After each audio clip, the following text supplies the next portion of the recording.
Welcome back ناظرین، بدستور ہمارے ساتھ موجود ہیں قادر مکسی صاحب. سر، ایک عام سندھی کی حالت زار جو ہے آج کل، اس کی ذمہ داری خود سندھی وڈیروں پہ، آپ جیسے لوگوں پہ عائد نہیں ہوتی، جو یا تو خود لوگوں کا استحصال کر رہے ہوتے ہیں یا پھر اس کام میں حکومتوں کی معاونت؟ دیکھو بھائی، میں آپ کو بتاؤں، ہم وڈیرے شڈیرے ہیں نہیں، ہم بالکل مزدوروں کے، غریبوں کے بچے ہیں.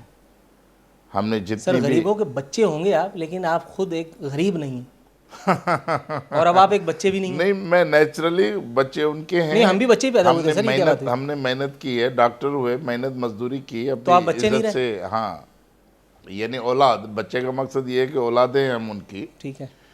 تو اس حوالے سے باقی جتنے فیوڈل، میں نے کہا سندھ کی مشکلاتوں کے 3 اسباب ہیں. ایک سندھی فیوڈل آرٹ ہے جس نے برباد کیا ہے سندھ کو. دوسری اسٹیبلشمنٹ ہے پاکستان کی، اس نے برباد کیا. تیسرے یہ نسل پرست گروپ ہیں. اگر کوئی سندھ میں بلوچی نسل پرستی کی سیاست کرے، مہاجر نسل پرستی کی سیاست کرے، پشتون نسل پرستی کی سیاست کرے، ہم اس کو اپنے وطن کے خلاف ایک سازش سمجھتے ہیں. آپ نے تبت سینٹر پہ کچھ عرصے پہلے کراچی میں ایک ریلی نکالی تھی، سندھ کراچی ہے کہ جی، عنوان سے. اس میں آپ نے کچھ تاریخ ساز الفاظ بیان کیے تھے. اس میں آپ نے کہا کہ تقسیم کے وقت ہم نے تم لوگوں کو اپنے گھروں میں پناہ دی، اپنی دکانیں تمہارے حوالے کر دیں، مگر تم لوگ آج تک اس دھرتی کے سچے بیٹے نہیں بن سکے. تم ابھی بھی ہم غریبوں کے خون کے دشمن ہو، جو اپنی آستینوں میں خنجر چھپائے، ہاتھوں میں کلاشنکوف لیے معصوم سندھیوں کا خون بہا رہے ہو.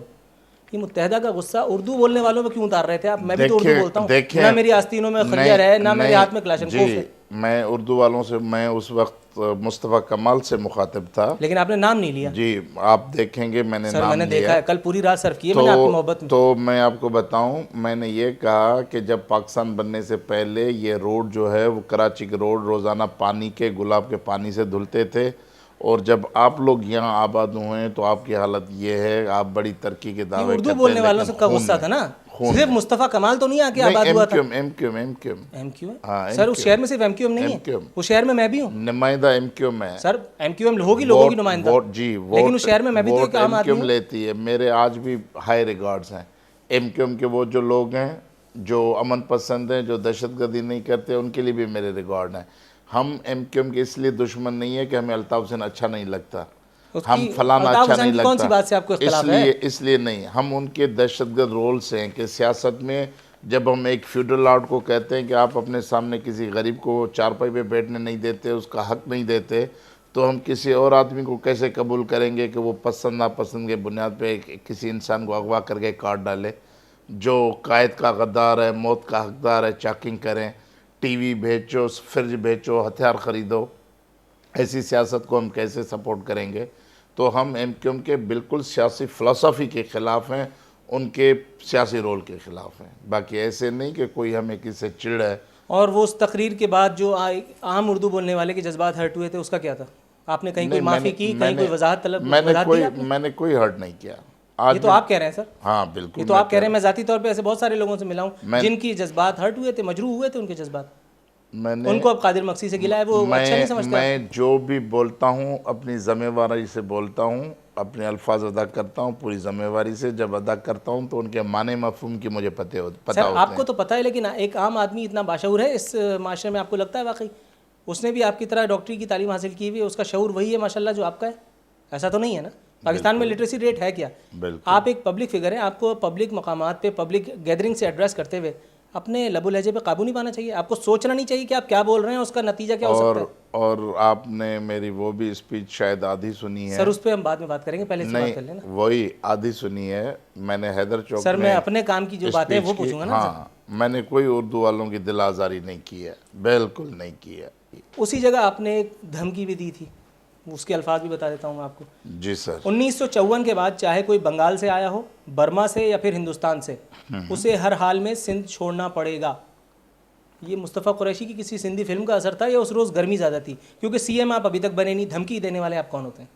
ہم وطن کے بیٹے ہیں، ہماری روٹس زمین میں. ہم بھی وطن کے بیٹے ہیں. جی ہاں، بیٹیاں تو ہم بھی بالکل. نہیں ہیں. تو آپ کو بھی یہ حق ہے کہ اپنے وطن کی حفاظت کے لیے اٹھ کھڑے ہو. اگر یہ بین الاقوامی یتیم خانہ بن جائے گا، سارے سندھ کے لوگ جب ساری دنیا سے یہاں جمع ہو جائیں گے، تو آپ کو فکر ہونی چاہیے کہ کل آپ کے بچوں کو 2 ٹائم کی روٹی نہیں ملے گی. آج جو سندھ 2000 روپے سال میں ریونیو جنریٹ کرتی ہے، اس کے بچے آج خودکشیاں کر رہے ہیں. اتنے لوگ فاٹا میں باجوڑ میں خودکش حملوں میں نہیں مرے جتنے سندھ کے لوگ نوجوانوں نے لکھے پڑے نوجوانوں نے خودکشیاں کی ہیں بے روزگاری کی وجہ اس سے. کا ذمہ دار کون ہے؟ یہ حکمران ہے جو حکمران چور ٹولہ بیٹھا ہوا ہے. وہ ایم کیو میں پیپلز پارٹی ہے, مسلم لیگ ہیں, فیوڈل آرڈ ہیں, سارے ہیں سر کل کو آپ جو اقتدار میں آئیں ذمہ گے تو آپ بھی کسی نہ کسی مجبوری کو بہانہ بنا کر کے یہ سب گائیں گے. ہمارے لیے آپ بھی پیٹرول ہمارے کی لیے قیمت کوئی بڑھائیں گے, مجبوری آپ بھی نہیں, سی این جی کی ہڑتالیں کریں گے. ہمارے کوئی لیے فرق نہیں کوئی ہے سر. مجبوری نہیں. آج بھی سیف انداز بیان رنگ بدل دیتا ہے, ورنہ دنیا میں کوئی بات نہیں. جہاں 800 ارب روپے, 1000 ارب روپے, 500 ارب روپے سال میں رشوت میں, چوری میں, بغیر احتساب کے پیسے ضائع ہوتے ہوں, اور وہاں آپ کہتے ہیں کہ ہم آئیں گے تو ایسا ہوگا ویسا ہوگا, سوال ہی پیدا نہیں ہے. آپ کے آنے کے تو آثار ہی نہیں ہے سر. ابھی آپ اپنے آنے کی کیا خواب دیکھ رہے ہیں؟ کہہ رہا ہوں آپ کے آنے کے تو آثار ہی نہیں ہے. ابھی کیا خواب دیکھ رہے ہیں؟ بالکل نہیں ہے. آپ کہتے ہیں نا اگر ہم ہوں گے تو ہم یہ کریں گے. ہم ایسا کر ہی نہیں سکتے, سوچ ہی نہیں سکتے. خدا نے ہمیں موقع دیا. اگر ہمارے زمانے میں سندھ میں کوئی چپڑاسی سے لے کر S H O, S P کوئی رشوت لے نا, تو اس دن قادر مکسی کی گردن آپ قلم کر دیں. عجیب سی بات کر رہے ہیں آپ. خانہ کعبہ بن جائے گا پاکستان پورا, جی جی, حرم بن جائے گی پوری ریاست. ایسا کیسے ممکن ہے؟ کون سا ایسا نسخہ آپ کے پاس ہے؟ ایسا نسخہ یہی ہے کہ ہم قانون سازی کرنا چاہتے ہیں کرپشن کے خلاف. ہم کہیں گے کہ کرپشن جو 10 لاکھ سے اوپر ہے, کیپٹل پنشمنٹ بنے پاکستان میں. جو 10 لاکھ سے زیادہ رشوت لے, قتل کے متعلق جانا جائے, اسے پھانسی پہ چڑھایا جائے. جو 10 لاکھ سے کم لے اسے عمر قید دو. اور جو وزیر اعلیٰ, وزیر اعظم, سینیٹر ہیں, صدر ہیں, ان پہ پہلے یہ قانون لاگو ہونا چاہیے. ایک وزیر اعلیٰ سندھ کا اگر 100 200 کروڑ پہ رشوت چھوڑ دے تو کوئی چپڑاسی کے باپ کو جرت نہیں ہے کہ وہ رشوت لے. جب یہاں صدر, وزیر اعظم, گورنر رشوت لیں گے اور کک بیکس لیں گے تو پھر ایک کلر ہے کہ ایک چپڑاسی پہ کیا پڑی ہے کہ وہ امن لائے گا. وہ یہ بات آپ پورے وثوق سے کہہ رہے ہیں کہ صدر, وزیر اعظم اور گورنر, وزیر اعلیٰ, ان لوگوں نے رشوت لی؟ ساری پاکستان کہہ رہا ہے, اخباریں پڑھی ہیں. میں کیا پاکستان کے کہتا کہنے کو چھوڑے نا سر. پاکستان تو وہی بات میں کہوں گا کہ آدھا پاکستان تو یہ بھی کہتا ہے کہ آپ لینڈ گریبر ہیں. اس کو چھوڑے. میں تو وثوق, ایوان آپ سر صدر لیڈر ہیں, وثوق سے بات کیجئے تاکہ میں بھی لوگوں کو وثوق کے ساتھ کہوں کہ ہاں یہ ہے وہ جس نے ایک آتھنٹسٹی سے کوئی بات کی. یہ روزانہ اسکینڈل, یہ حج اسکینڈل کیا تھا؟ یہ او جی ڈی ایس ایل کے میٹرک پاس لوگ جو ہیں وہ 20 گریڈ پہ بٹھانا کیا تھا؟ کرپشن یہ ہوتی ہے. یہ نیپوٹزم کرپشن نہیں ہے کہ آپ چاچے, مامے, بھانجے کو کسی بغیر میرٹ کے رکھ دیں. یہ اتنے سارے قرضے جاتے ہیں 5 سال میں, 60 سال میں 5000 ارب روپے قرض. اس 5 سالوں میں وہ دگنا ہو گیا, 11000 ارب ہو گیا. اس سے زیادہ کیا تباہی ہوگی یار. آپ نے ابھی ایک اصطلاح استعمال کی, بین الاقوامی یتیم خانے کی. پوری دنیا میں لوگ ایک شہر سے دوسرے شہر, ایک صوبے سے دوسرے صوبے میں آتے جاتے ہیں, آزادی ہے, جمہوریت ہوتی ہے.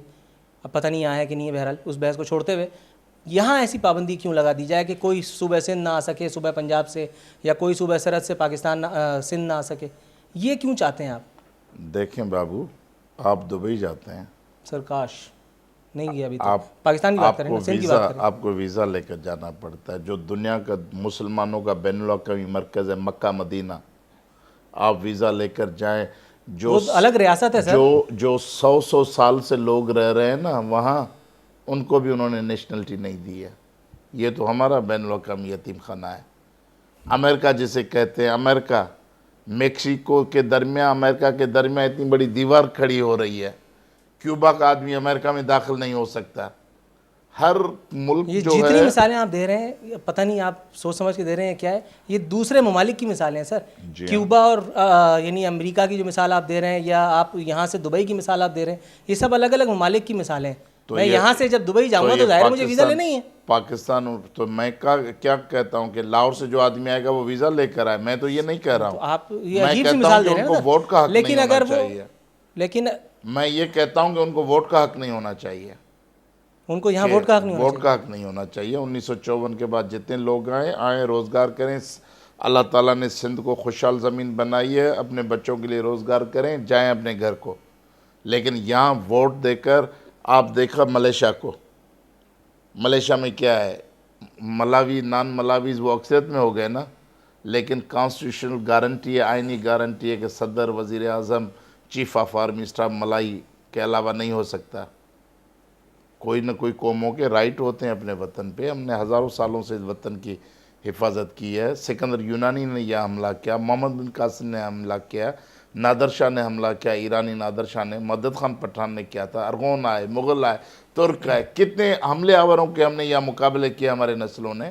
جب ہم نے وطن کو حفاظت کی، آج یہ تو میں اسلام مسلمان بھائی کر کے، پاکستانی بھائی کر کے ہمارا وطن کھا جائیں گے اور ہم کہیں کہ ہم پاکستانی بھائی ہیں، ان کو اپنا وطن دے دیتے ہیں.